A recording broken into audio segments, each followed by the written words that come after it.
recovered, man? Are you okay? Are you feeling? Have you recovered from your? I feel like I'm at least an inch shorter from some of those hits we took in that Scirocco. What do you think? How you doing? Yeah, actually, it was good. It was good. I didn't have any real issues. You know, you're the one that was going through all the physical pain, so you have a lot of new scars to show for it. I do, and so do your pants and my shirts. Yeah, The man, it Scirocco was a was, little mad. it's weird. Like I have all these different cars, and I'm always having like some sort of malady, right? Like getting in and out of the car, or there's like some back pain that I have because I've been in the car. My 911. If I drive in it for 12 hours, my back hurts. It just does. It is. And same with almost any car I own. Brand new Golf R, back hurts. Scirocco, no back pain, none. Like I don't know how You it's know what? possible, but I experienced no pain after that drive. You know what? You brought up the Golf R a few times already. You bought a new car?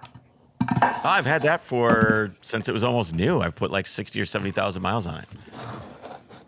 Wait, what year is it? 2019. So you own a modern car? I do. Well, it's Jesse's car. My car is a 2004 4Runner. That's my daily. They're brand new. Yeah, that thing's brand new. The 2004 4Runner with 278,000 miles on it. Wow. Okay. Dude, I'm JDM. I have to. Yeah, you are. I have to process the fact that you drive new cars, so that's kind of new for me. It's tough because I want to drive old shitbox stuff all the time, and I think if I lived out by you, I would. You know, I'd participate in that. But here, all the cars that I love, I can't bear to put them through the salt in the winter. I can't bear to just. It's basically you destroy the car if you drive it here and you love it because it's going to get destroyed. It will rust away. It will turn to shit. So I can't exactly do it. Yeah, makes sense. Makes sense. All right. All right, Are man. we? You ready? Have we started, or are we starting? Oh yeah, Let's we're start. yeah, I just started going. You never know what you're gonna Oh, catch. Yeah, either, not to catch you off guard or anything, but yeah, we've been gotcha. going. Okay. All right. Let's go. All right. So, what do you think, man? How was that trip for you? You know, I've never road tripped with you before. I've never ridden with you in a car for more than I don't know 10 or 15 minutes. What did you think about that whole experience? It's I mean, it's Chris on an overcrest journey, right? It's everything that I expected. I mean, I said it to you on the journey because you were like very apologetic many times. You're like, oh, this and that, and I was just like, bro, this I've already expected this. The I fact, don't know if that's a good actually, thing or a bad thing, man. no, it is what it is, right? It's not a good or bad thing. It's the journey. It's I knew that was going to be part of the journey because I started thinking about if you brought the points, how that journey would have been different.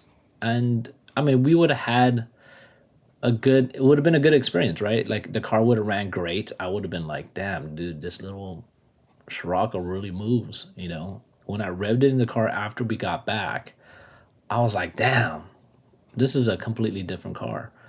But, you know, regardless, the car, it it got us home. Like at no point did it not move. It just had a lot of backfiring and, you know, power going out and whatnot. But I never once felt like nervous, even though we were on some remote roads where nobody was coming by. I just felt like like, it'll happen. Things will move Yeah, we slow. could have coasted pretty much 10 miles in any direction if the car Yeah. broke, right? In the mountains, we could have coasted down. So my thought is that I was not necessarily planning on taking that car. That was not the car that I was going to take when we went out and Drew and I are just heads up. Drew and I are working on a secret project. So I'll just say that. So I was going to take the 911, but it had a horrible clunking sound. Which now I found out what the horrible clunking sound is. It's the upper steering knuckle off the steering column. There's a little U joint there, and it's like destroyed. So if you move the steering wheel this way, nothing happens. This way, nothing happens. So there's this big dead spot in the middle. So if you're in a corner and you're turning left and you're under load and you go back the other way, there's like a dead spot. So it catches. So you're constantly like passing through this dead spot anytime you're going from left to right. So, needless to say, that's not good for morale for what we did yesterday. My car, with what it does with a huge dead spot in the middle, would not have been good. So, I decided that I would basically surprise Drew. He had no idea what car we were going to take. What was your first impression of the Scirocco? And I'm like, hey, man, this is what we're taking right here. This thing, this car, this exact thing. I pulled up to the location, and there was a bunch of cars in front of the unit. And Chris pulls me out and goes, "This is the car we're taking." And I looked at it, and of course, it was an old rusty bucket, basically. And for me, I mean, I just kind of chuckled, and I was like, "All right, well, let's go. Let's do it." Here it is. I don't think Here it is in all its But glory, right there. that photo right there makes it look nice. If you look at it from the All right, what do if I you got? look at it Let from me- the if you look at it from the here's- top or the front, like you get a better vantage of All right, what let me. I'll share another one just to get your point across. I only take good pictures of the car, man. Yeah, that's a little better right there. The roof and the hood, and then also the radio. And What's just wrong with the radio? What do you mean? Why? just no, it just all Why added does to the radio get categorized with the roof and the hood, and then you have the it just radio? How added do to the those three go vibe of together? the car. Like the radio is like in the glove box and it's missing knobs and it's from the 70s, and it just was a part of the vibe of the whole trip. Were you nervous at all? Like, was there Nah, anything? nah.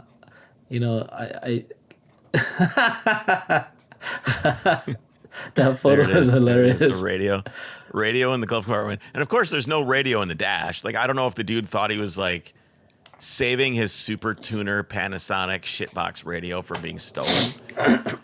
Back in the day, radio theft was a thing. Oh yeah, for sure.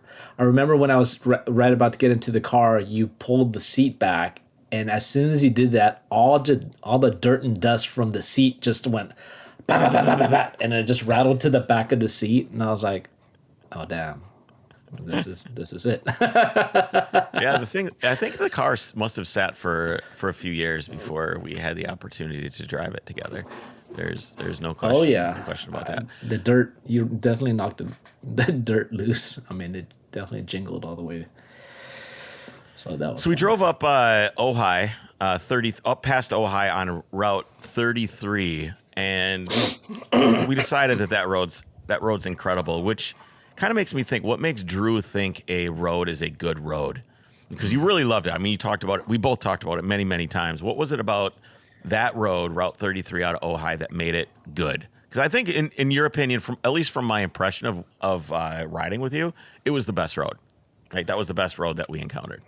Dude, that road was insane. Remember, we also left as it was like super late afternoon. It was just before sun was setting, and the way the light hit through the mountains and hit the trees, I think that all added to the ambiance plus the vibe of the old Scirocco.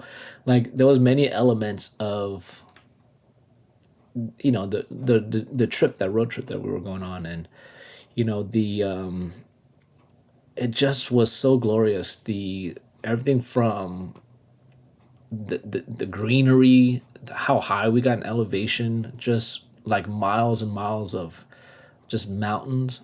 I mean, we're talking about in the switchbacks, and aside from all the construction, it just, man, I mean, it was just a gorgeous, gorgeous road, and I think probably one of the best roads I've been on in California. And That's it saying a was lot nice. because this video Yeah. won't play, will it? Oh shit, I shared the wrong screen. You've been on like most of the roads out here, as far as I know. So like sometimes when I get routing advice on California, I go straight to you because you've driven a ton of this stuff, and you took me to the Azusa Canyon, which Yeah. is that right, Azusa? And Yeah. that was an incredible trip too. I got a little video here playing of the road that we're talking about on the screen, but what was it? Was it the rhythm of the road, or maybe you could define what makes a good road for you in the first place? For me, I think when it comes to drivability, I like technical roads. Angeles Crest is really well known for having these long sweepers that I'm not a real big fan of. That's the reason why I like Palomar or Azusa. The roads are very, very tight. Also, switching from Azusa to GMR, where the ridge meets, you go through East Fork, which is a lot of very, very tight turning roads. FCP Euro is an online retailer of OE, OEM, genuine aftermarket, and performance parts for European cars. From BMW to Porsche, Volvo, and more, their catalog is a one-stop shop with over 275,000 unique products, including expert assembled kits to make shopping simpler. Actively building out the Volkswagen, Audi, and Porsche catalogs from current to our favorite classics, including the Mark I Scirocco free-ride car, they are working to have every part you need for all of your cars. Plus, every product they sell is backed by a lifetime replacement guarantee. Even wear items like wiper blades, brake pads, and oil filters, lifetime warranty. With the opening of their distribution center in Mesa, Arizona, FCP Euro is now shipping parts from both coasts, serving most of the country in 3 days or less with free shipping. We at Overcrest have been working with FCP Euro for years and can vouch for them. They are real people who are passionate about what they do and the cars we love, while making sure to put you, the customer, first. Check them out today at fcpeuro.com and take advantage of free shipping on any order over $49. Versus it just being a Right. know dirt hill, and so when I think about those elements, that part of the 33 was, I mean, well, I remember when we were sitting at the red light when the radiator was boiling over, and I This remember when car.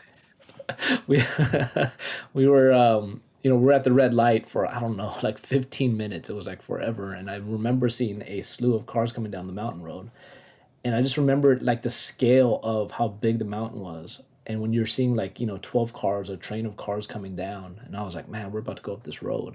And a really old car that probably wants to retire. But in that moment, I thought we were actually going to head back because I didn't know how bad the radiator was. But you're like, oh, it's not that big of a deal. And we ended up sitting there, and you just like, oh, I think I forgot to turn the fan on.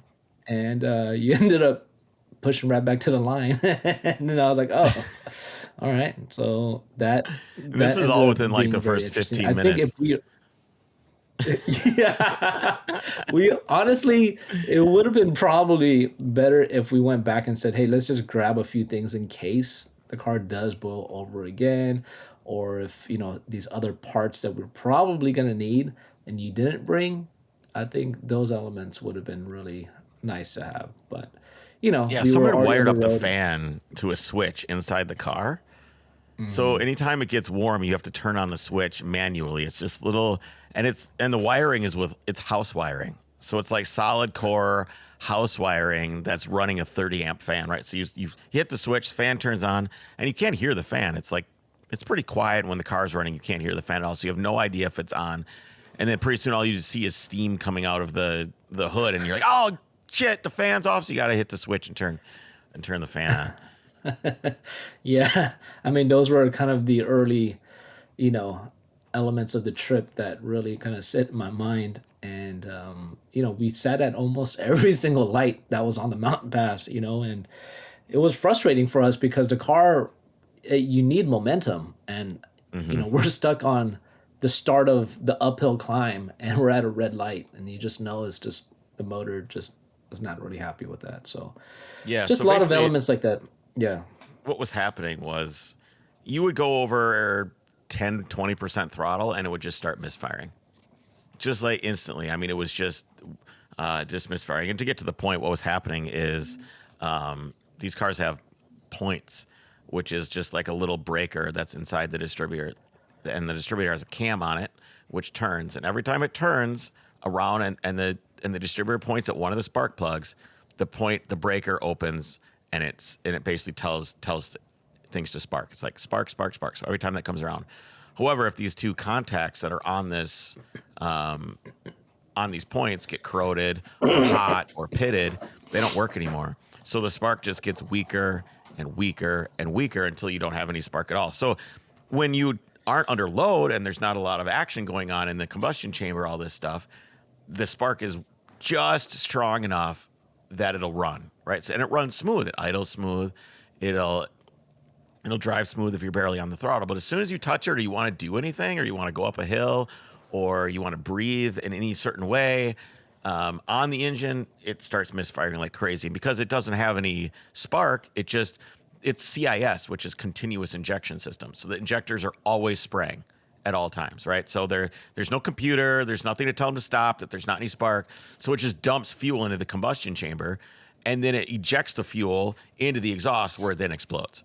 So those were like the massive bombs that you heard in the car. And man, they're loud.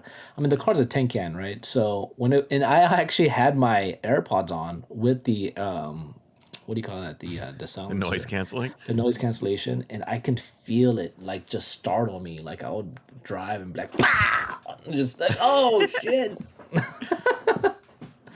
Yeah, that was crazy, super crazy. So we drove up to Bakersfield, crashed for the night. And we looked at some routing stuff and sat at the computer for a little while trying to figure out, what we were going to do. Came to a consensus, went to bed. I told Drew, be out at the car at 7:30. And I set my alarm for 5 o'clock. So I got up at 5, 2.5 hours before Drew. Well, So I'm like, remember at this time, the night before we were actually planning the route, and Chris was like, you know what? I'm just gonna rent a car in the morning because he just had a bad. I felt really bad. Like I'm taking Drew on like a nightmare fuel journey right now. I don't like, I could tolerate this stuff, but I don't know what other people's level of tolerance is for this kind of bullshit, right? Because the car's not running well. It's handling okay. We can get to that problem later. Okay is a stretch. Okay is a stretch. Yeah, it's handling okay. As long as the road's not too bumpy, it handled amazing. I think the left to right and right to left transition on some of these like curvy roads and switchbacks felt really natural. But it did get way, way better in the afternoon of the next day. Anyway, go ahead. Chris, so Chris woke up early in the morning. I woke up at 6:45, showered, and had a little bit of breakfast. And he said he was at the gas station. He comes back and he told me he was up like since 5:30 working on the car. And, there was no rental car. So I was like, I was thinking right before I went to sleep, I was like, man, this whole trip would be pretty lame if we were in some Nissan Sentra, brand new Nissan Sentra with 8,000 miles going up this mountain road. It would have been comfortable, but like also it would have been the lamest story.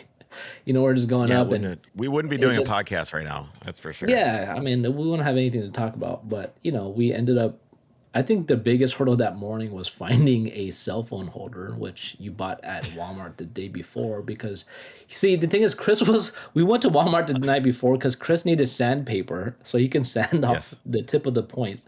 And he went in and apparently bought everything but sandpaper because when I asked him the next day, when we got back from the trip, I was like, didn't you buy sandpaper? That's why you went into Walmart? And you were like, oh, I actually forgot. What did you buy? You bought like a phone holder, hose clamps, and like RTV and more duct tape. That was it. Sandpaper. No sandpaper. Zero sandpaper. I remember walking around Walmart being like, man, I'm forgetting something. What could it be? So I needed the sandpaper to clean the points off. And then at 5 a.m., Walmart is not open. So I have to figure out how to clean these points off. So I started doing several different things. I tried moving the timing around to see if that would help. Like maybe the timing was set incorrectly. Drove it. And I would drive it like 30 feet, pull over, open the hood, check it. Okay, that's not it. I tried different spark plug wires that I had in the trunk. See if there was if they were resistor plug wires or something to see if that was the problem. That wasn't it. I checked all the vacuum leak scan, got them all checked. So CIS is a very dumb in two ways. Dumb because it's dumb and it's old. Reliable when it works, but dumb and old. Second way it's dumb is that there's no computer or any way to tell. We already talked about it for ignition, but it's also for fuel too. There's no computer to say this is how much fuel you're getting. On a modern car, you've got an oxygen sensor that says what the mixture that the fuel and the air are burning. You've got a MAF sensor that shows the engine how much air is coming into it. You've got a temperature sensor that says here's how hot or cold the air is. You've got coolant temperatures that say here's how hot or cold the engine is. There's all these variables that say this is the correct amount of fuel and ignition timing for this exact moment in time for this exact cylinder. This injection system, CIS, continuous injection system, it's just a fire hose. It goes, fuel, how much? And the way that it does this is there's a fuel distributor, and the CIS pump is super high pressure. So it pumps super high pressure to this metering head that has 4 fuel lines that come out of it that go to each cylinder. And inside is a balanced plate. It looks like it's like a disc with a weight on the other side. And as you open the throttle, the air pushes that plate up and air passes past it. And the more air goes by it, it lifts this plate up, and that's how it allows more fuel pressure, right? So that's how that works. And I checked. So if you have a vacuum leak, there's no way for the engine to know that there's more air being added. So any vacuum leak you've got on the opposite side of that meter, that plate, that CIS metering head is unmetered. Okay, so it didn't pass through there, so the engine doesn't know it's there. So the more vacuum leaks you have, the leaner the engine gets. And this thing had vacuum leaks everywhere. This thing was like a Dyson factory of vacuum leaks everywhere. It had so many vacuum leaks. And vacuum leaks are so critical on an engine that the screw that you adjust the idle with to change the idle from like 500 RPMs to 2,000 RPMs is the tiniest screw with a little tiny O-ring on it. And you move that thing a quarter turn or a half turn, and it will move the engine up 200, 300, 400 RPMs. If there's no other vacuum leaks. With this, you'd move that thing and it does nothing because it's just basically Swiss cheese with vacuum leaks. And everything, all this stuff is controlled by vacuum. Anyway, so I fixed all the vacuum leaks the best I could with duct tape and RTV and stuff like that. And I kind of clamped them off. And at that time, at Walmart, I fixed them. And then on the next day, I fixed them. So at that time, there wasn't that many vacuum leaks. There was a few, but there wasn't so many that it should run like it did, where it was just like you hit the gas and the thing it's like turning off a light switch, right? It's just nothing. And plus, when you're in the car and you hit the gas, the tachometer just goes to zero. Just boop, zero. Just drops as soon as you hit it, which makes no sense because there's no electronics. So it's not like you're hitting the gas and like something's happening with the wiring or anything like that. So why, when I'm hitting the gas, does the spark turn off? why is that happening? So in my head, I'm just thinking about this weak spark thing. So, and I don't have sandpaper. So I try to find abrasive things in my tool bag. And what I ended up finding was like my needle nose pliers, which I don't have another set here, has like a grippy, like the needle, part of the needle on the inside of the needle nose pliers is serrated. So I opened up the points, took them off, and I just started filing them down with this pliers, just filing. And that ended up being what the problem was. But it was better, but it wasn't great. But it allowed us to drive. And then it slowly, progressively got worse by the end of the day. And my question for myself, I guess, is, well, why didn't I just refile the points again later with the pliers when it wasn't running? And I don't have the answer to that question. I don't know, man. All logic went out the window. Chris was just frustrated because you were like messing with I think you knew what the problem was, but since you didn't really have a solution for that, you just worked on everything around the main issue, and it kind of got us like an extra 10 miles, or sometimes not even that. Sometimes it got like 2 miles, and then we would have to pull over, and you would have to mess with something else. And it wasn't until we actually got back when we replaced the points where it just. I was like, oh my gosh, this is crazy. That was the solution. And so the other problem we had was the camber. Mm-hmm. Yeah, because the inside of the tires were wearing on the coilovers, and it was just stripping the rubber. So that was fun. You could hear it, right? You could hear I could hear it anyway. Like there's just like every time you would turn and put the car in a load, it would make like a sound. I'm like, well, that I didn't hear it because great. The car makes a lot of noise. So that was a foreign sound to Chris. He wasn't, for me, it just, normally I would be sensitive to that type of stuff, but I mean, for me, the whole car was a foreign noise, right? Like it just, I was like, what noise? You're like, there's a sound, and I was like, what? I mean, I hear like 18 sounds, and the vacuum leaks were only getting louder. Like everything was just loud, and and so that was funny. We ended up pulling over in some countryside. I mean, there was like 2 homes in that region and a bunch of cows. 2 homes and a lot of cows. Lots of cows and a wild turkey, and it was the house right across the street. Chris was like, "Do you think I should go and knock on the door and see if they have a floor jack?" And I was like, "I mean, yeah, but it's a little weird. Imagine you living remotely and then some stranger knocking on your door. Like, I can see why the only time that happens is an emergency, right? The only time someone comes to your door and when you're in the middle of nowhere, somebody died. Or somebody's about to die. Someone's trying to kill you. Or someone killed someone. Or you're about to die. Exactly. Exactly. But what happened was like on a Golf, it's a McPherson strut, and there's 2 bolts that hold it to the knuckle. And the top one, you can move it back and forth to adjust the camber. So it pushes the wheel in and out so you can slide it. And I didn't have a floor jack. I just didn't anticipate this problem. This was a whirlwind. We just did the road to air water. We just got the car running the previous day, which everybody that listened to the other podcasts realized the hell that we went through with that. And then we have this other stuff. So the car has not been shaken down in any way. So this is the first time it went further than around the block in like 15 years, us going and doing this. So I hear the tire scraping on the thing, and we pull over, and I somehow like reach in behind the wheel and I loosen the strut bolts, but I still can't. I don't have enough leverage to pry the wheel out, to pry the camber out of the wheel and tighten it down at the same time. So we have to find a floor jack. So I go up to this dude's house, which was super uncomfortable. CSF Cooling has always been at the forefront of quality products for a fair price. With a rich history stretching over 7 decades, they provide the best high-performance and OEM Plus cooling systems on the market today. CSF offers over 3,000 different cooling applications for the most popular makes and models on the road today. From classic copper brass radiators for Land Cruisers, Jeeps, and Datsuns, to vintage 80s Mercedes, BMW, and Audi and Porsche platforms, all the way up to new vehicles. Check out their expanding Classic Series lineup, and be sure to check them out at csfrace.com or on social media.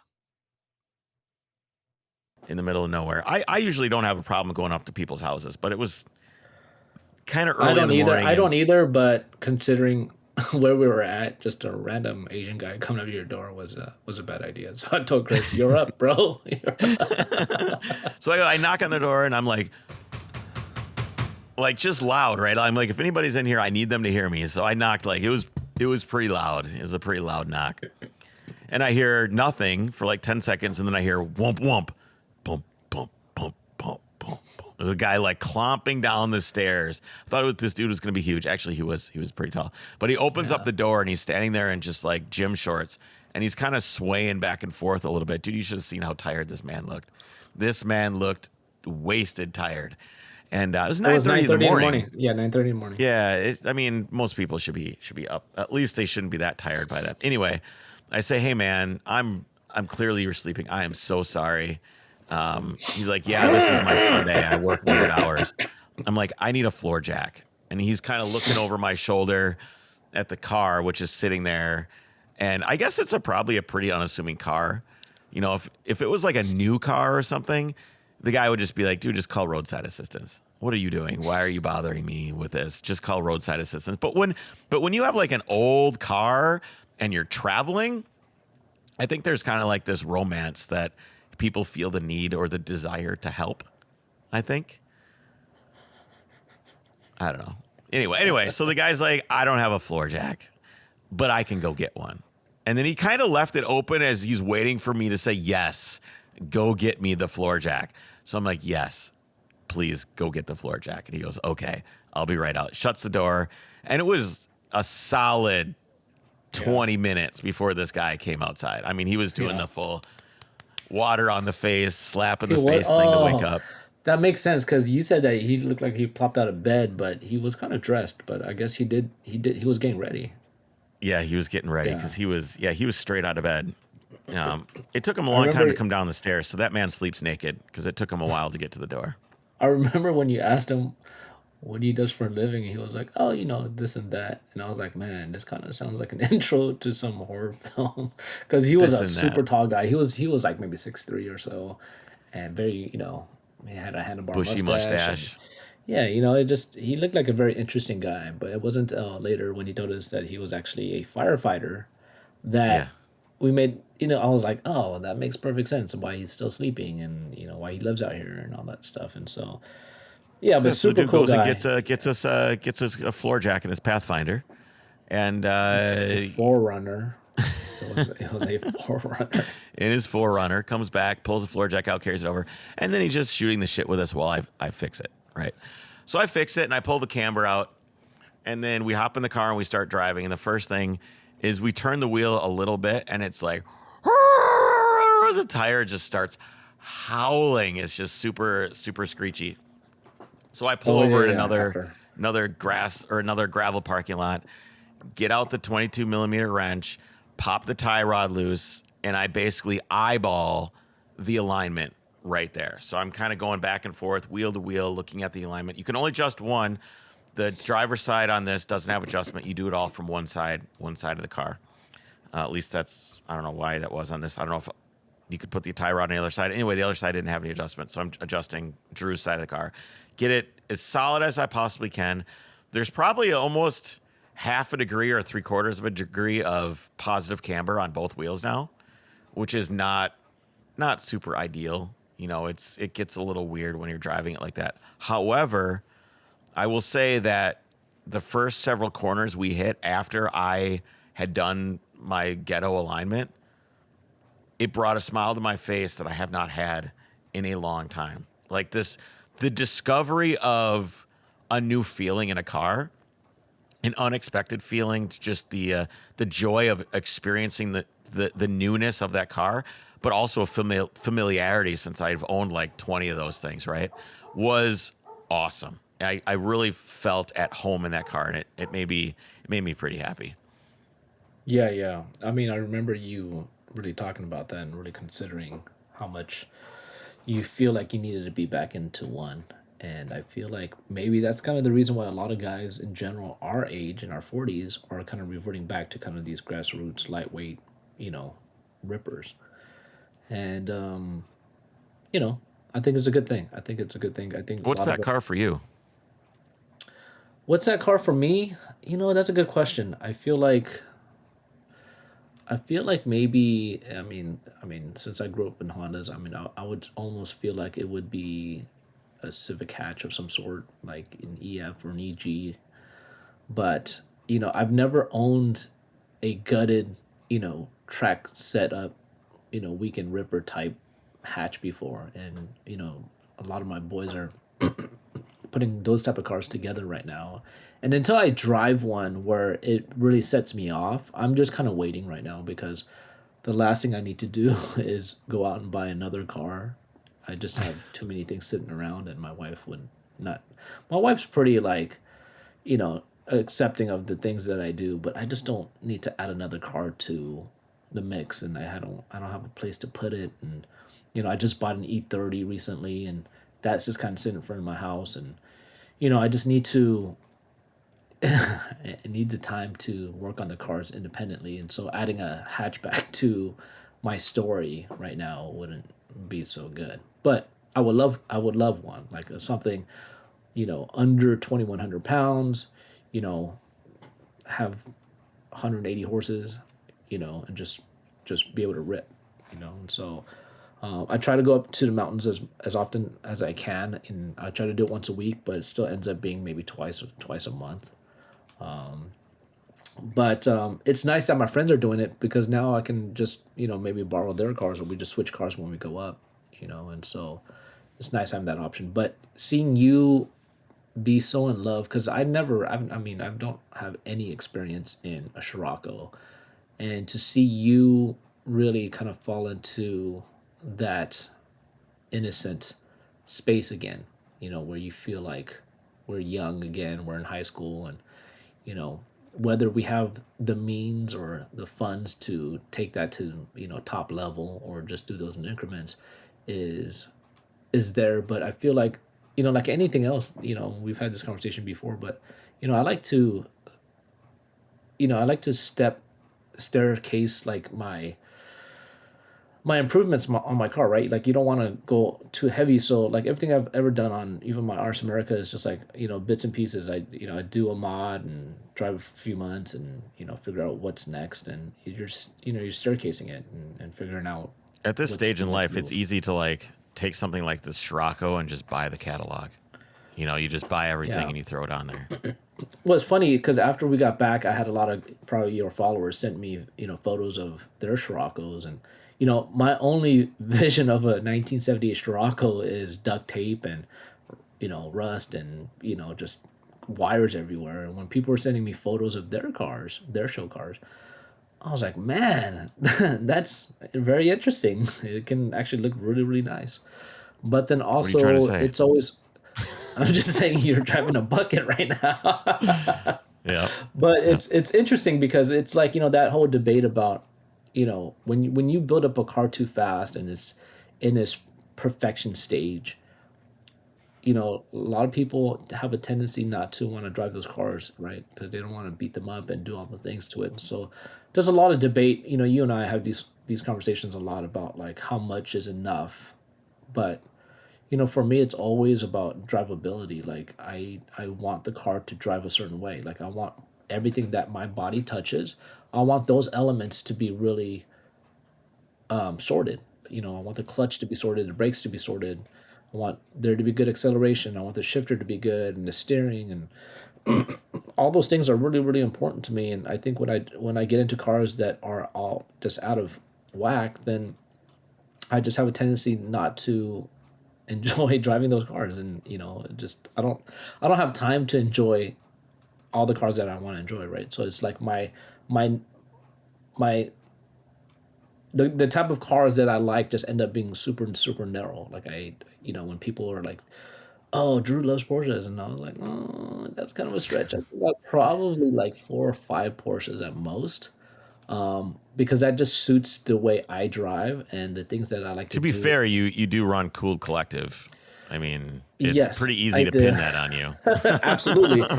But once like the people who really know me know that like I'm very picky. Like I just certain cars that just do it for me, and I wish every car would, but they don't. So like everything else, it's just a matter of. But it's not even just a chassis, right?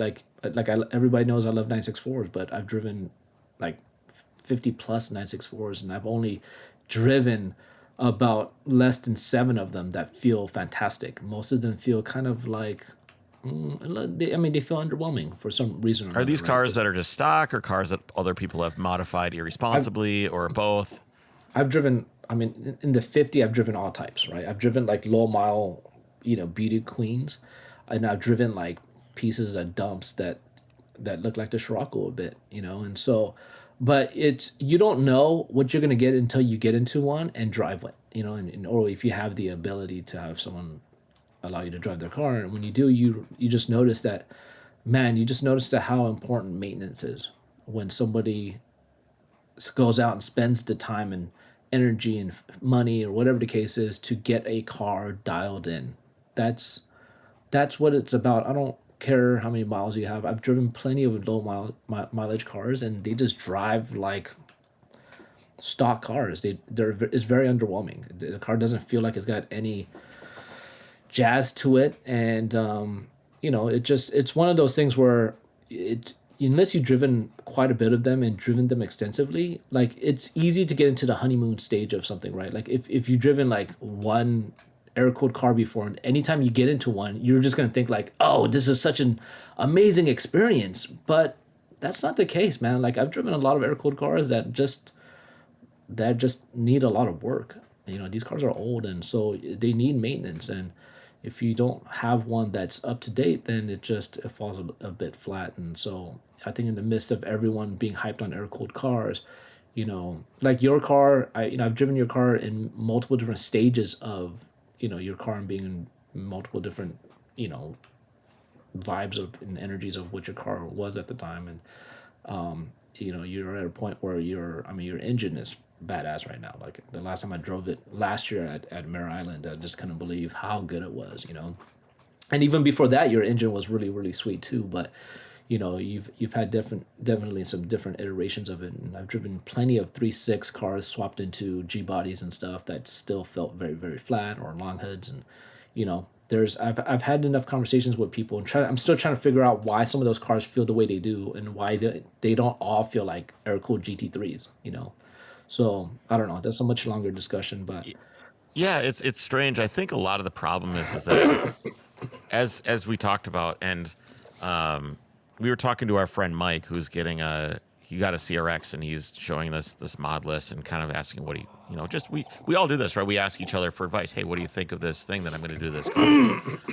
And I think what a lot of people do, and the people do this with Porsches a lot, is the first thing they do is they hop on the internet, they go to Pelican Parts, and they try to find out what it is that they should be doing.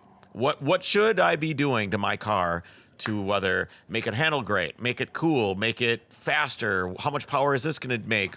What brakes fit on this thing? Like all these different things that people try to do to their car.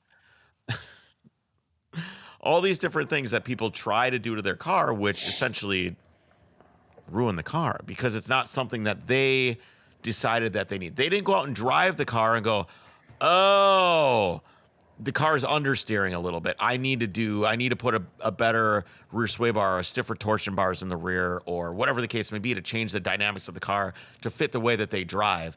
They just go through a bucket list of parts that they found on Pelican, and they head over to Elephant Racing and buy like all these parts that are completely overpriced, designed by some engineer in his basement, right? We just don't need to be doing that. It's just not necessary. Most of the stuff on my car, for example, is stock. I mean, I have like RSR front spindles, turbo tie rods, a few things to correct the front steering geometry, but my torsion bars are stock on the car. I have SC rear spring plates, so you can adjust the camber a little bit easier without taking everything out, and adjust the ride height. But generally, it's stuff that I was like, oh, I have too much bump steer. I need to figure out a way to bring this bump steer under control. What can I do? And then you go, what are the products that can help me do this? And some of the cars you're talking about, why don't they feel like a GT3? It's because someone just grabbed a 3.6 that they saw that was for sale on Pelican. They bought it, had it shipped to their house, and hey, mechanic, throw this in there. And then they threw the thing in there, and they didn't do anything else. yeah, You know, yeah. so it's like these things that people do that they think are going to be great because the internet says it's going to be great. And then it just ruins the whole car because they did it for the wrong reason. Yeah, you know, at Airwater, I was talking to a buddy of mine who moved up to Oregon, and his was the very first 3.6 G body, like a 74 that I drove. And dude, I almost shit my pants. That car was freaking crazy fast. Like, I just remembered saying, damn, I need one of these. It's man, I mean, it's funny because you always hear people saying the word visceral for various different cars, but man, this car was like a screamer, and it had because it was lightweight and had all the torque and all the high end power. It was such a raw car that sounded like, I mean, I think it sounded like an open header car. It was super, super crazy. I remember driving it and thinking like, damn, dude, every hot rod, you know, 3.6 has got to be the greatest joy. And I've driven probably about close to 10 now. And I would say of the 10, maybe 8 of those really fell short for one reason or another. But, you know, it's like everything else. Like, you know, you can have and I know enough people like this, but you can have all of the right parts.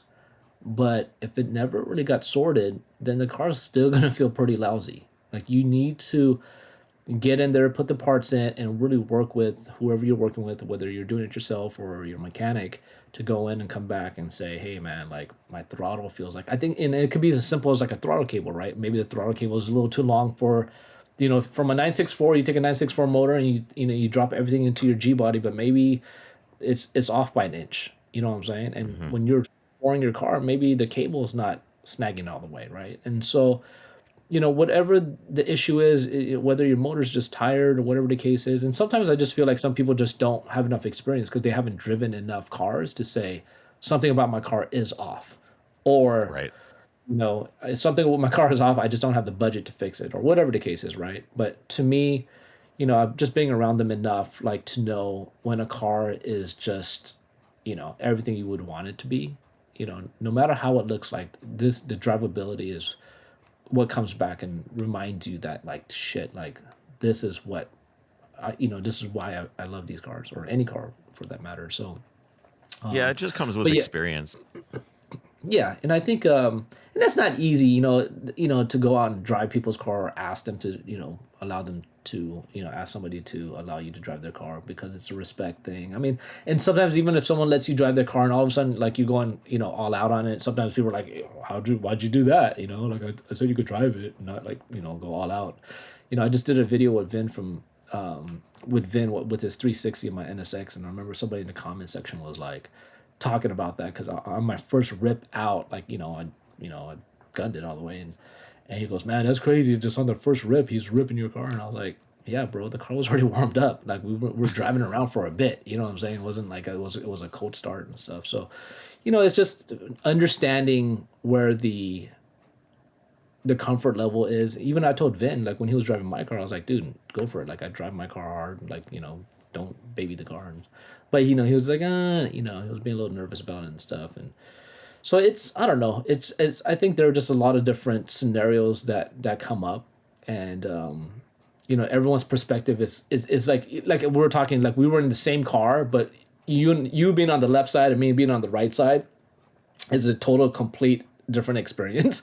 Because if you're hitting road bumps on one side of the road, and when the coilovers are bottoming out, and I'm feeling like somebody is pounding me from the back, and you're just like, what's the big deal? And I was like, we're in the same car in the same environment, like, but yeah, we're not also having the same experience. My experience is different from yours.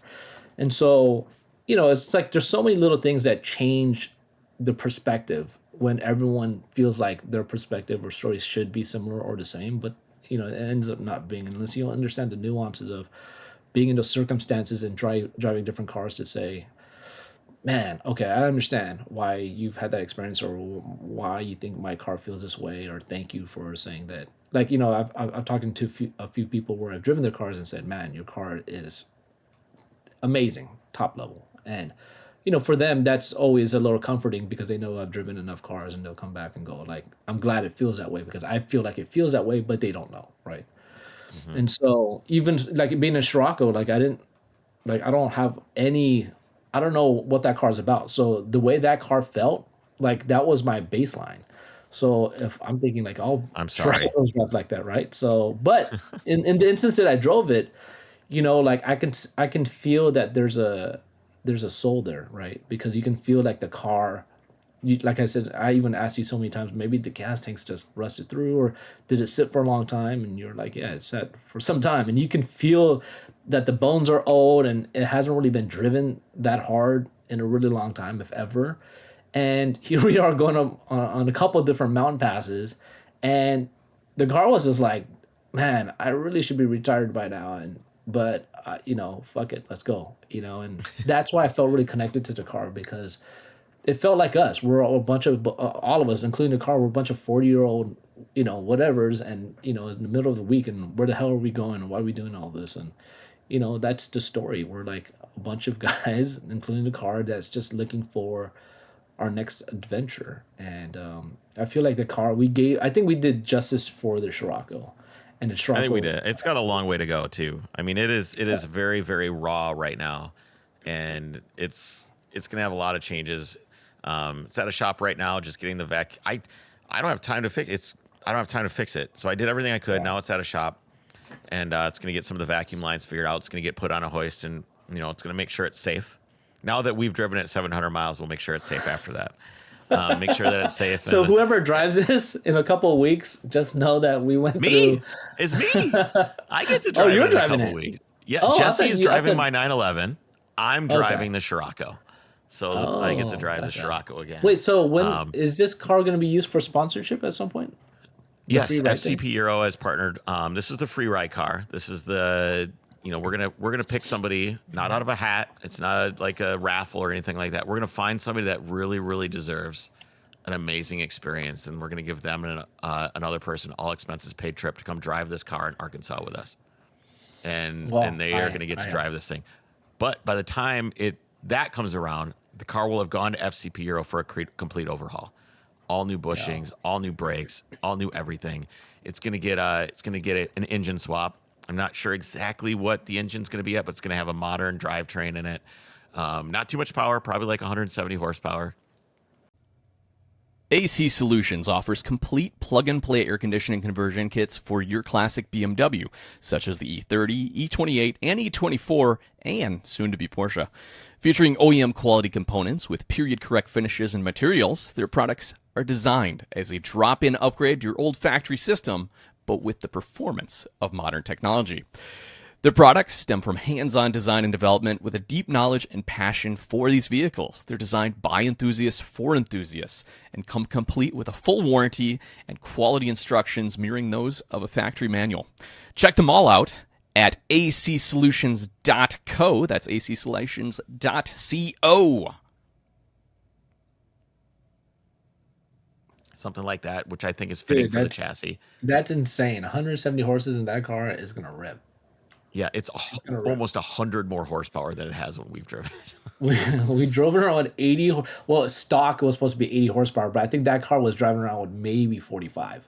Because it was like 4.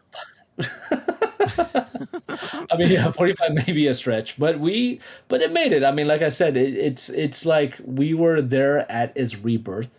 Well, almost his rebirth, right? It's like it's making its rounds again, and it's a tired old car, and I can't wait to see that kind of energy like make its way, back to the car and have it live its best life again, and so yeah, it'll be an amazing experience for somebody. For sure. Yeah, I mean, it's an amazing experience absolutely. for me. I'm scouting the rally in it too. When I go to drive around Arkansas to look at all the roads and everything like that, this is what I'm going to do it in. Me and my buddy Jason, and he's a big Mark I guy. So this thing is gonna live a life, man. Yeah, it's gonna live a life. Are you gonna be swapping the trans on that by then, or yeah, it's gonna have a 6-speed, like a 5, probably a 6-speed is what speed. Yeah, it's gonna have a 6-speed Wow, transmission. fancy. It's gonna have probably fancy. a 5-cylinder all aluminum block aluminum head engine that Wait, when's that gonna probably be done weighs by? less. So the car is going to scout with me as is with the 4-speed and the 1.6 in June, and then it goes immediately to Connecticut to FCP Euro where they're gonna work on the car. And so they'll have June, July, August, September. They have 4 months to get it done. Man, that's gonna be sick. Yeah, It's gonna be great. And of course, then I don't really get to drive it anymore. Now that when it'll be all super dialed in, someone else will be driving it. all right. Well, I mean, yeah, that sounds amazing, dude. I think anything that's like low weight and like a hot hatch is always that's They weigh the like combination. 1,900 pounds, man. They Yeah, weigh under it's- 2,000 pounds. What else weighs Yeah. under 2,000 pounds? These like nothing. CRXs, these rabbits, it's almost nothing. Yeah. No, it's that's the formula, you know what I'm saying? After 30 plus years, whether you're on the JDM side or the German VW side, everyone's coming back to the same thing. Everyone's coming back to the early editions. They're coming back with, something super lightweight and, pumping up, 150 to 240 horses, right? Just depending on how much craziness you want. But, in a lightweight car, you get to that 170, 180, that's a really good number. You don't want too much power, like, creating too much havoc in your life, right? So I had one of these once, and I put a 1.8T in it. It had a KO3S, so I think it had like 230 at the crank or whatever. It was a I don't even know what the number is, but it was a lot. It was too much. Yeah. And I remember finishing the car, and I had Jesse with me, and I was wide open throttle, and this had a O2J, so this is a taller 5th gear transmission. And I remember being wide open throttle, 3rd, shifting into 4th, back on the boost, cresting a hill. And as I crested this hill, there's a car stopped, and the dude's getting his mail. Oh. And I hit the brakes, but because I was over the hill and the car weighs 1,800 pounds, There was no brakes. The car just went, "Rrr," and I just barely got around this guy. And that night, the car was for sale and sold that night. And the next week, I had my my white SC. So that was what I had before I had the white 911 SC. Because I just went, this is way too much power for this chassis. It is dangerous. It is absolutely maniacal to have well over 200 horsepower in an 1,900 pound car. It's just not fun. You know, it's much more fun to be able to be on the throttle more than have to be constantly modulating it and exerting self-control, which I don't really have. I just want to, I will wide open throttle that thing anytime I absolutely can. And I just don't have the self-control and probably not the driving skill to be able to modulate it and drive it in a safe way. Now, I'm much older now. This is 15 years ago. So maybe now I would be better at that. But at the time I was like, this is not good.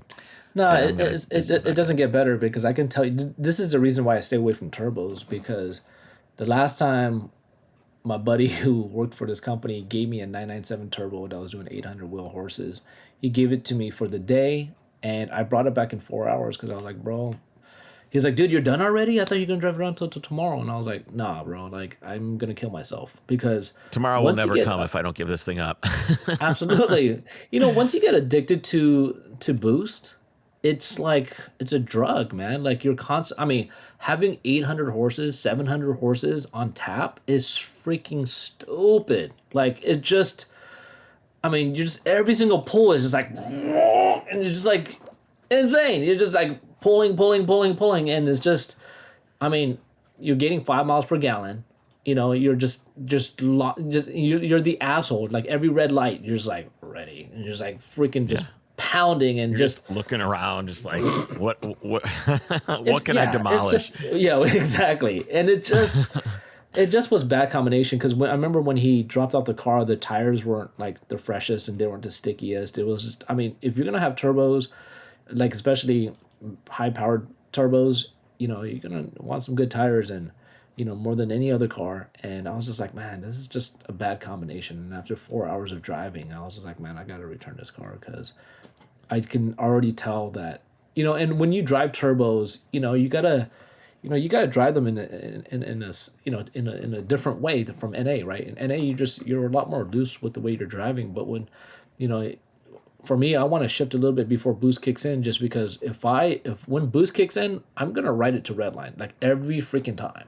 Every time it pulls in, I'm just like, well, you know, and just it's like being at the top of the roller coaster. It's like tick, tick, tick, tick, tick, tick. Once you get over it, it's done. You're going all the way to the bottom. Yeah, absolutely. There's just no reason why you're just gonna shift, you know, mid boost. And so, you know, for me, it's I also don't like cars that are underpowered and it's a very heavy momentum car, right? Like I love a good NA that, like, it just pulls hard to redline, right? And just it doesn't have to be crazy, but it just needs to have ample amount of power that feels like it's pulling you all the way to redline, right? And so, you know, for me, finding that good balance of weight and power and, you know, balance is kind of the biggest key. So, but I can imagine being in a 1,800 horsepower, you know, 1,800 pound Scirocco making 200 plus horses. You know, that's just insane. It's not good.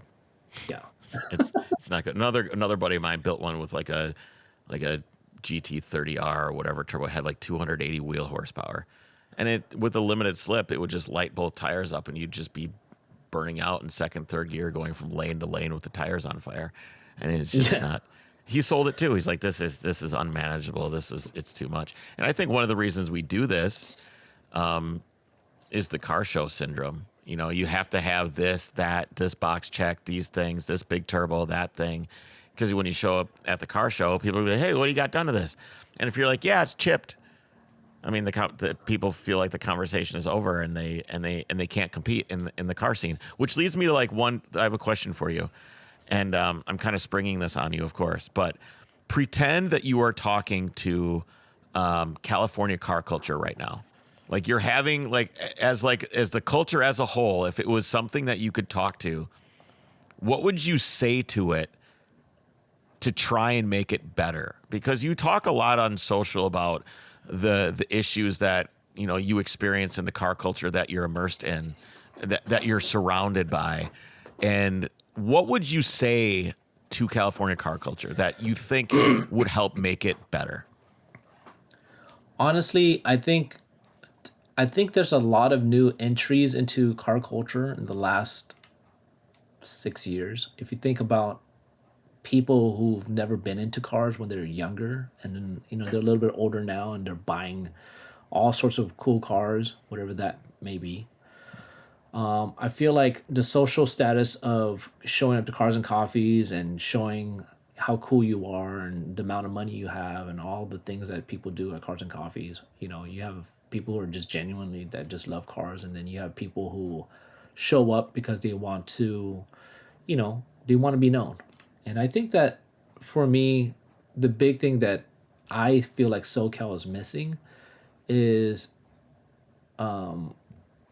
the camaraderie of like people coming together to work on cars, to help each other, boost each other for the overall community of just coming together and hanging out and driving and just doing barbecues and hanging out at the park, just stuff like that. Because the whole Cars and Coffee, driving from Cars and Coffee to events, to just to be able to remind people that you're relevant is a bit tiring.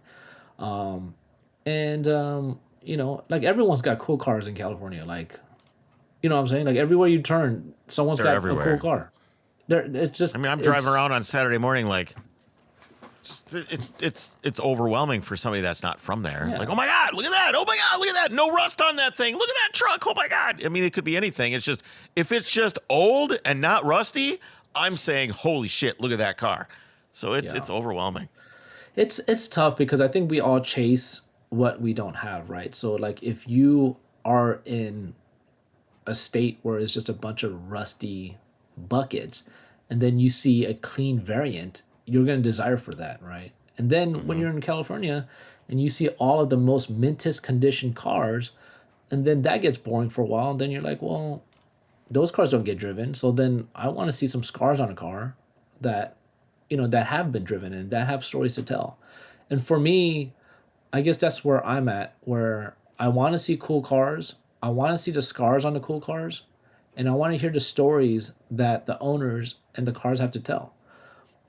For me, it's like every time I think about a car that says, oh man, in the last 30 years, I've been kept in this air conditioned, climate controlled dungeon where, people visit me here and there, and, I got, driven around or even trailered to a Cars and Coffee or, a little car show and car week. The story is so... Road Air Water. Or any venue. To me, it's a little daunting because it's like the story of the car's life is just, I mean, it's a caged bird, right? And so it never really had a chance to really live out its life. It's like any other like GT3 RS, that was designed and engineered for all of the great things. But in California, those cars are paraded around, and they're the showbirds. And you got to think about the legacy of why you were brought into this space. And so for me, when I get to see, like, if I do go to a Cars and Coffee, which is now a few times a year, and somebody pulls up in some crazy car, but man, he's got all sorts of battle scars from being at the track or the racetrack or just anywhere. Man, I want to talk to that guy. And I was like, man, where has this been? Why does your RS have 110,000 miles? Where have you been? Like, what is the story here? And so I think we're always kind of chasing those stories that are different from what we know, right? Because now the standard is in California, people are chasing the clean, low mileage, whatever, right? To me, whenever somebody comes and tells me about their new purchase and about, it's got one owner and 30,000 miles and blah, blah, blah, blah.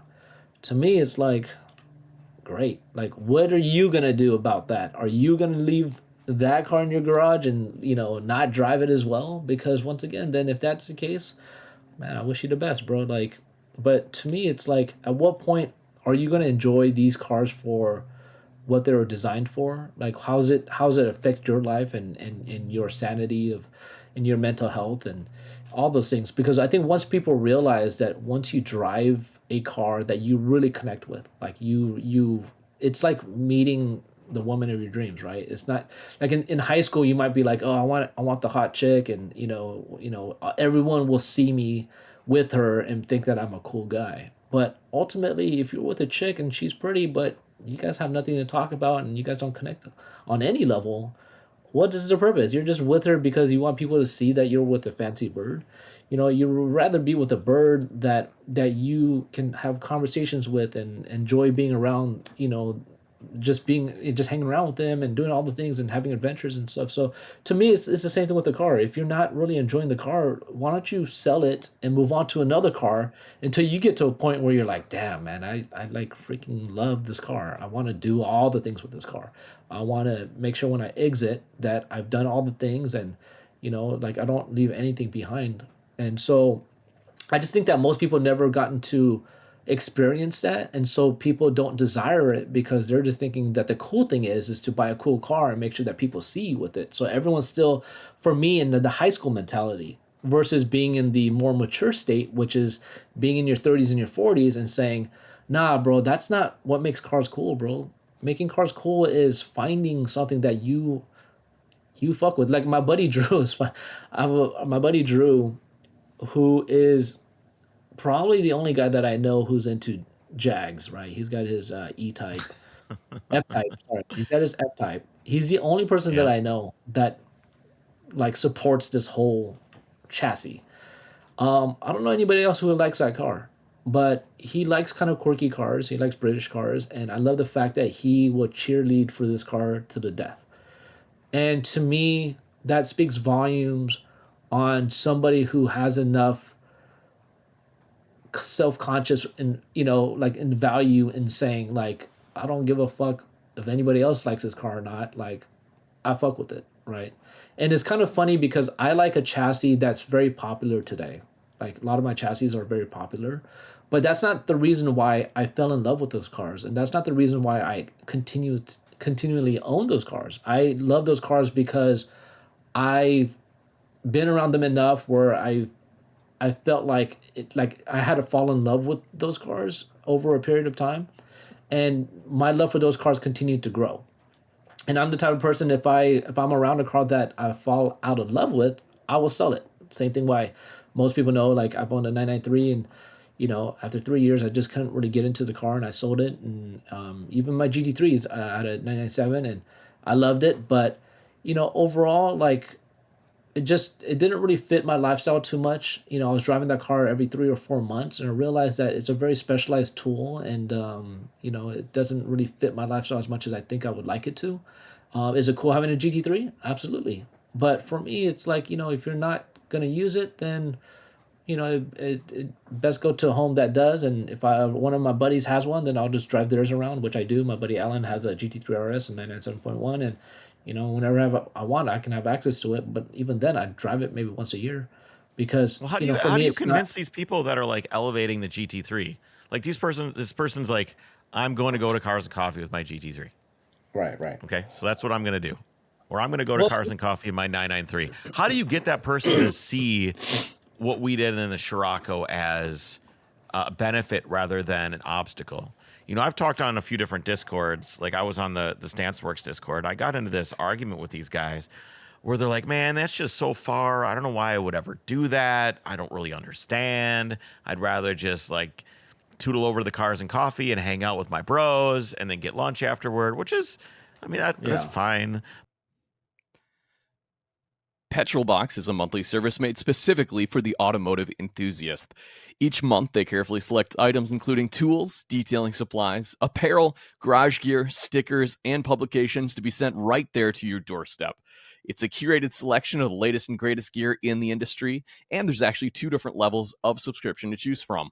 The Petrolbox Basic costs less than $20 a month, while the Petrolbox Premium gets you even more gear for $39.95 a month. Check them out at mypetrolbox.com, and be sure to use the code Overcrest at checkout to get $6 off your first month. But like, how do you get people to understand that I think going on an people, adventure or having a journey is worth it? I think people like that have to get that out of their system, right? The whole cars and coffee. If it's new, if you're new to this whole scene, that whole Some people never cars and do coffee. though. They just do it forever, and then that's it. I mean, some people will do that forever, and that's. I mean, if that's their extent of car culture, then I mean, it is what it is, right? Like, not everyone's meant for the road. I think I'm trying to reach out. You're trying to reach out to people who haven't discovered it, and maybe having a future interest in stuff like that. But, you know, I think for a lot of these people, they have to go through the whole process of saying, "Hey, man, I have I have this car. I've had it for 6 months, and I'm still doing the whole tour of every single Cars and Coffee because that's what I know, and I don't really have the skills to drive this car properly, and so I'm still just developing it. And cool, I get it, but." Maybe after year 3, maybe after year 4, 5, 6, where you're just like, man, Cars and Coffee is Now cool, what? but Now yeah, what? now what? Like, what's the next stage, right? And so part of that is I feel like a lot of guys who end up becoming true enthusiasts will start to yearn for something new and want to try a different experience. And sometimes they don't do that, and that's fine too. But the question is, for the people who are looking, they have to understand that there is a culture that is out there that allows for them to really expand out in that vision, right? Of going beyond just, a few hours in a car and, saying hi to people and your friends and stuff. And so, like I said, there's value in all of it. But, if you have a desire to go beyond that, then, there's people like us, right? And there's people like you that are like you're like many stages above me, right? Because you will just hop in your car and go 4 states out and be like, I'm just gonna discover roads, right? I'm not there yet. I haven't ever done that. I feel like there's a lot of reasons why that part of that culture hasn't hit me yet. But I have friends like you that have done that, and so it's cool to see the journeys that you guys do when you guys are, sharing your stories with your daughter and going out in the middle of nowhere and staying at clown motels and doing all the creepy things. That's a whole new level for me, right? So I think, like I said, I think if people get to a point where they finally get bored of stuff, then they will start reaching out to knowing people who do stuff beyond what they know and start to want to experiment. And then sometimes people, like I said, will just do the Cars and Coffee and get over it, and then they just move on. And so I don't know. I think part of it is just having the conversations with people as much as you can to get them to expand their mind a bit and realize that there's a life beyond what they know.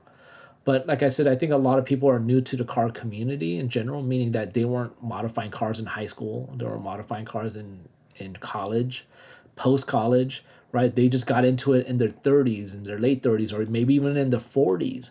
These are the same people who are like, oh, I like to keep the car stock because they're very conservative. This is their very first car. It's a car that was very Well, it's also expensive. way harder to modify cars now. Like back in the Yeah, day when we absolutely. were The car. like in the late '90s when we're doing things, you could turn a nut on a car. You could do this work yourself, and the cars were cheap-ish. The parts were not very. There wasn't a lot of parts, but there were some, and the ones that you could get were very easy to put on the car. Now, what are you supposed to do? Buy a brand new GTI, and everything's $1 million. It all needs chips and tuning and all this other shit. It's to be fair, it's much harder now to modify and do things than it used to be. Right, absolutely. And even if you're buying 90s cars, it's still tough because, for example, in the Honda scene, buying a Civic is it's relatively cheap, but buying parts is tricky, right? Especially if you're trying to pair your correct parts, right? Like buying Mugen parts, if you're buying Spoon parts, like first gen parts, like all of those things have become astronomical, right? They're jewelry. If you're gonna buy, Mugen M7s, is depending on what spec you want and stuff, you're just paying 8, 10, 15K for certain specs. And Hmm. so the scene has gotten pretty insane. Like a Spoon cluster is going for like 8, 9, 10, 11, 12K, right? People are paying that. It's it's crazy. It's once again, it's like we have all of it here in SoCal. I don't know like how much you see in Minnesota, but like if you want to be a top elite collector in SoCal, like you can be that person. But a lot of Honda guys here also that have high end parts, they're they're just going to do the cars and coffees because they have the value, the parts of their value on their car is just so high that I don't even think insurance will even cover most of that stuff. Like imagine you having a 95 Civic hatchback and you go to Haggerty and you're like, oh, I need to insure my car, but I put 85,000 into it. And they're gonna be like, See ya. yeah, So I think I understand it. Like I understand why people are the way they are, but at the same time, I just think that most people haven't had the time to experience that culture yet, right? Maybe getting a EG, but not putting all the bling parts on it, but putting enough performance parts on it where you can rip it and go on a 3-day rally and have an adventure, right? So I don't know what it's gonna take, but I think that conversation, like even like so many people my age don't work on their cars, right? They pay a shop because they're too busy. They have family life, they have their professional life, and it's not easy. And so people, do what they do, and they get comfortable in what they do. And so I don't know, man. I think you and I have more freedom with our time and stuff, so we're able to do those things. And maybe for us, that's kind of being an elitist in the sense, right? Time elitist. And so for somebody to take 3, 4, 5 days off and go drive to another state, get their wife's approval, and do those things can be difficult for many. And so once you start thinking about it that way, I mean, there are definitely more restrictions on it. And so I think maybe the project that you and I are working on maybe is vital for them getting into and getting their feet wet so that, they can lead to the bigger stuff. Right. And so, Yeah. so yeah, it That's is the important. I think what we're doing is vital, because it reaches on beyond the more level one aspect of car community, which is just show and tell, but Mm-hmm. also now get to the point where you drive and tell, right? And so Yeah. I like and that. get to and say and yeah, and not be so worried about all the scars, right? Oh, my lip scratched, whatever. Well, I have a door you date, can, I you keep saying now, new thing I've been saying is paint is a wear item. You can always buy more. You can always get put back on the car. It's not the end of the world. Right. We're not driving around in Venezuela. If your car breaks down, it'll be okay. This is America. There's probably a few places in the country you wouldn't want to break down, but generally it's pretty okay. Things will be fine. I think also I want to add that when my RS America was delivered, prior to owning air cooled Porsches, I most of the cars that I've owned were newish and were in immaculate condition. I still drove my cars, but when the RS America was delivered, my paint wasn't in the greatest shape. I had a little bit of rust on the cowl, which is still there. And I have my paint issues and stuff like that bugs me because I still want to have good paint. I think everybody does, but in that instance, that allowed me to be a little bit more free with the way that my car's set up now. Whether you have some sort of livery on or stickers, or even when I went to the last Overcrest rally, I had a guy, write "fuck yeah" on the side of my door, right? Yeah. If I had perfect paint, that definitely would not have gone down. But I think, What's the reaction to that when people see that and they go, "Oh shit, that's actual paint"? Because most people probably oh think it's a yeah, sticker, and then they walk up and they go, "Whoa!" oh yeah, no, people flip out. They're like, "Oh shit, this boy committed to it." And I was like, "Yeah, man, it's real paint, dude. It's real paint." And I remember when I think I don't remember who was on the rally. They're like, it might have been you, and it's like, "Dude, you should get it pinstriped and stuff." And I was like, "Oh, that's there's some permanence there." I was like, "That's actual Yeah. real paint." But I realized I was like, you know what, fuck it. Like, we're here. Let's create a memory. And now every time someone sees it, they're just smiling. They're like so stoked on it. And now with my whole livery being this whole Americana thing, and I love it. I love the reactions that I get from people. People get super stoked on it, and so you start taking, like, my whole philosophy in life in general is just making lemonade, right, out of lemons. And so my paint came kind of not in the most ideal condition, and now my car is wrapped in this funky little American flag, and it brings so much joy to people. Even at Airwater, when my car was parked in the media parking lot, like the amount of tags that I got from people who were just like, "Dude, your car was my favorite car at the show, but it was outside and stuff." And to me, it's like that whole self discovery was also something that was also on my mind. Like, if you're at a car show and a car is inside a show, it's kind of like you're at the zoo and you're looking at a bear in a safe place. But if you walk right outside the zoo and then you see a bear, you're like, dude, that bear could still kind of fuck me up. That's a little bit more exciting, right? And so whenever you see a car in the wild, it's more exciting because you're just like, oh, damn, that car's not supposed to be there. And so for me, when people discover that element, even though it was just beyond the fence, that element of it being outside and self-discovering that it's more interesting for me at least than seeing it inside the zoo. And so, like anything else, they're just like little elements to the story for my car, which is the car being in less than ideal condition, but also the car just drives so fantastic. I love the way my car drives.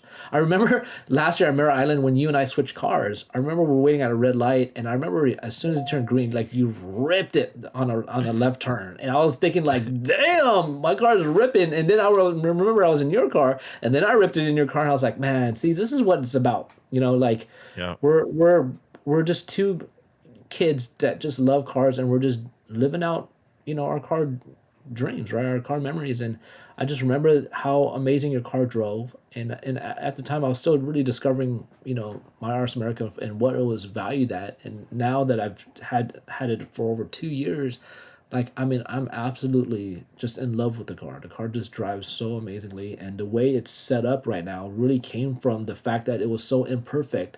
And that imperfection really led to what it is today and the character that developed from there. Because if my car came with perfect paint, once again, like I would have been on the rally. I don't even know if I would have been on the rally, right? I would have been like, so if someone came up to me and was like, "Oh, you should pinstripe your car," I was like, I'm not doing that. Did you see this thing? There's $270,000 right here at the auction. $270. I can't put pinstriping on this thing. Right. It's like, and it's funny, that you bringing up that whole, RS America selling for 270. It's like, as somebody who has a car like that, like you're hyped on it, right? Because you're just like, oh yeah, that's my team, right? But at the same time, I'm like, fuck, that's also fucking crazy. Like 270 is such an absurd number.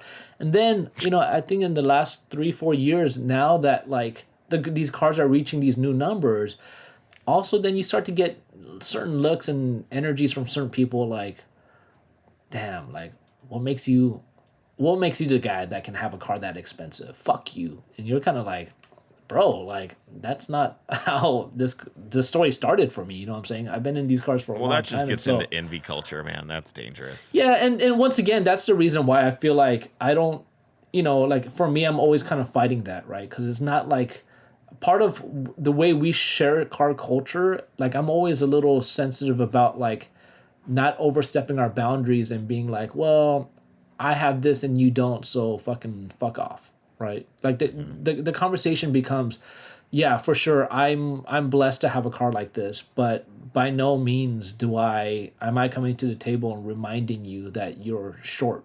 Your value isn't there because you don't have what I have. I think lots of times It just comes back to that cars and coffee culture, though. The people that are envious are the types of people that are going to cars and coffee with their car so everybody else can see it. Sure. Right? And, It's already the wrong person. But I see it. I see both sides because I've also met some great people at Cars and Coffees, right? So it's like it's tough because I think there's a certain notion that Southern California cars and culture is very toxic and whatnot. But it goes both ways, man. You're gonna find when you go to those type of things, you're gonna find all different types of people. You're gonna find the guys that are all about the hype and YouTube being stars and being known, and then you're gonna have the people who just want to show off their wealth, and then you're gonna have some people that circumstantially ended up in these cars, and just whatever the case is, you're gonna have the whole rainbow. So I just want to say that like in that instance, all we're trying to do, all we're trying to do is we're just trying to find our people, right? You're trying to find people that you identify with, whether if you like watches and cars, you're gonna find your people. If you want to adventure and drive your car, hopefully you find your people. What I'm saying is, you go to Cars and Coffee because that's kind of the step one into finding your people, right? And if you do that because you just want to just flex and do those things, then you're gonna find that. You're gonna find your ability to be able to flex. But I'm hoping that most people within this culture and space find people in their adult life that you connect with on a much deeper level, just beyond the cars. As you know, like you and I met through cars, of course, but like that's not the reason why we've kept in touch. I don't call you and go, man, I want to talk to Chris because he owns a 911. Like that's the reason why we're friends, right? We're friends because we're Right. neurotic in different ways, but you know, the conversation is the cars bring people together. Everyone always says that, but in that chase, the hope is to find people that you really connect with on a much deeper level. For me, the next step is food, but beyond that, it's like actually having real relationships with people and having the ability to go places with people and do things and create memories. Those, like, to me, there's so much more value in relationships, but it does take time. But I think eventually, I see it in a lot of the younger generation now, the way people are coming together and building their community. To me, when I see that, whether you're a content creator or an owner of a car, or whether you're these younger drift kids like Garage Speed, Xenon out here, he's really doing, I think, God's work when it comes to the younger generation. I've been out to a couple of his drift events already. The way they're bringing these young kids together to learn new skills and build community around kind of the grassroots elements of kids who just worked just to modify the cars and drift and do all those things. To me, there's so much beauty in that. These kids, they come together, they wrench on cars in their garages because they don't have money for a mechanic. That element, to me, that innocence is so charming. I do whatever I can to cultivate and hang out with these groups. I love being around them because it's just the innocence is there. Like nobody's going on flexing on each other with their FRSs, right? Nobody's going on like, oh, I have an FRS, fuck you.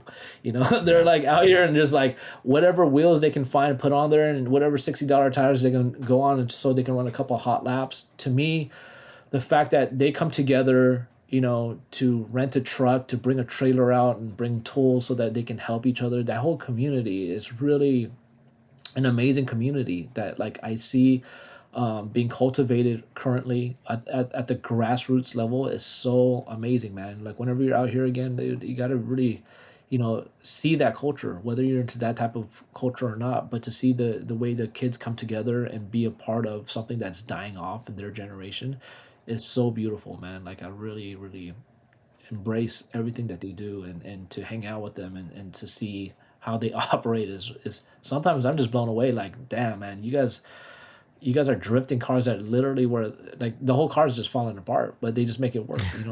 I've been around all different types of ratty shit, right? Like, with you on rallies or on driftings or at tracks or whatever the case in the canyons and stuff. And to me, it's like, you do whatever you can to make it work, hopefully within the means of some sort of safety. But, I've also been on roads where people have flown off mountains and Your seatbelt was safe, I think.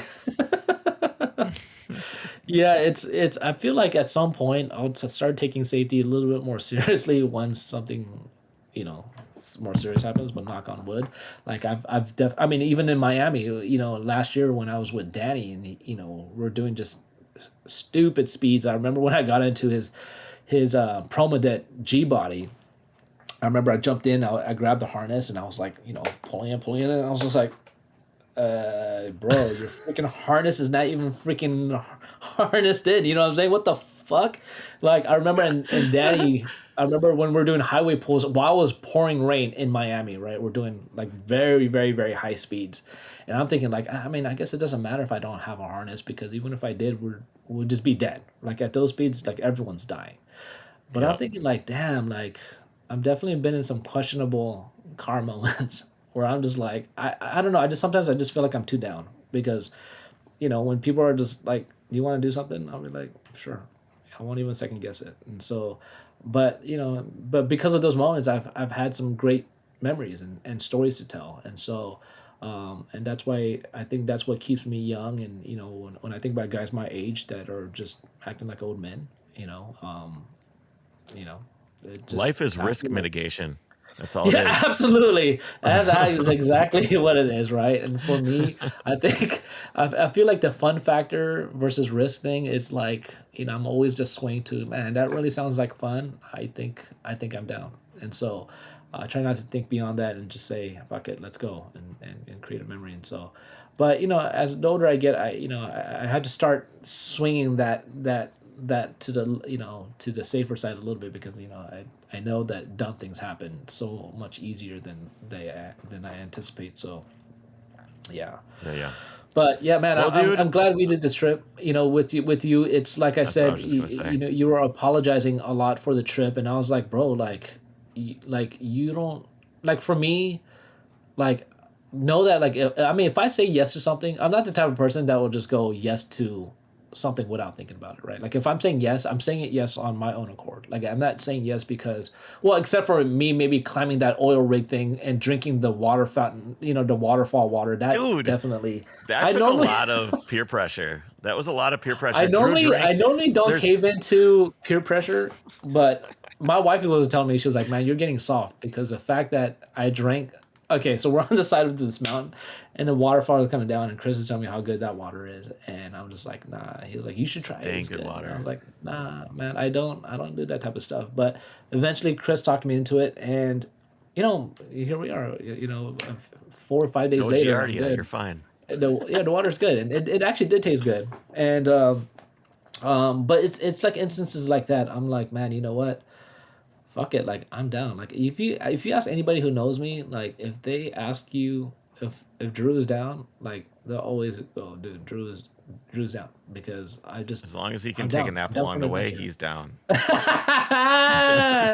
If you're gonna drive, I'm down for a nap, bro. So I think in that instance, I just remember, kids, like when you guys are out there, man. Like, you've ever seen that movie, The Yes Man? I think with Jim Carrey. Like, Yeah. you'll Liar, be liar. surprised when you just say, like, no, yeah, no. But I think it's like, is it Liar Liar? No, he had a Is movie called liar, Yes Man, liar, I where he think. can't tell a lie because he lied to his kid about like showing up for his like play recital or something, and his kid Yeah, goes no, back but going, there's another I movie. But wish there's my another dad movie could where never tell a lie."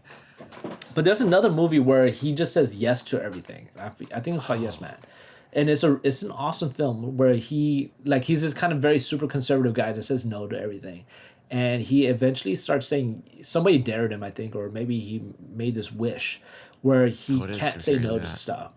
And is it called Yes Man Yeah, with it Jim is. Carrey? It is. Yeah, it's freaking awesome, dude. And you basically see the adventure of his life, of this guy who's super conservative, just saying yes to stuff. Like I think it starts off him in a really rough part of Los Angeles, and some gang members come up to him and ask him. It's been a minute since I've seen this. I've got to see this. I might have to actually watch that. I'll watch that with the kids maybe tonight. That's like that. I think I saw this. I don't know, but I mean that's it, right? It's Say really yes. fun. It's really awesome. Say yes. All right, dude. Absolutely. So That's say it. yes more I often in your lives. say yes. Say when I ask you if you want to come on a Yeah. road trip with me in a piece of shit Scirocco that doesn't run, has bad seat belts, the radio's in the glove compartment, there's rust all over the place, every bushing is shot, the tires are rubbing on the wheels, and the seats are blown out, and there's a rod sticking in your back while you're trying to drive, and it rips and tears your clothes, and the shifter feels like a bowl of soup, and the tack doesn't work all the time, the blinkers are stuck, and the speedometer is bouncy, and there's no windshield wiper, the windshield is cracked, the brake lights are intermittent, but at least it has new tires. Say yes. No reception, no antenna. None of the headlights work. Only one headlight works. Barely. Barely. You say yes.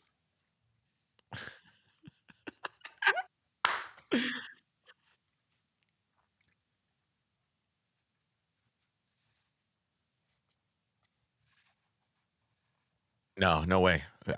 We could have gone. We would have bought like we would have bought a mag light from Walmart, and you would have had your arm out the window, and you could have been pointing the way. No? Just say yes, Drew. Just say yes.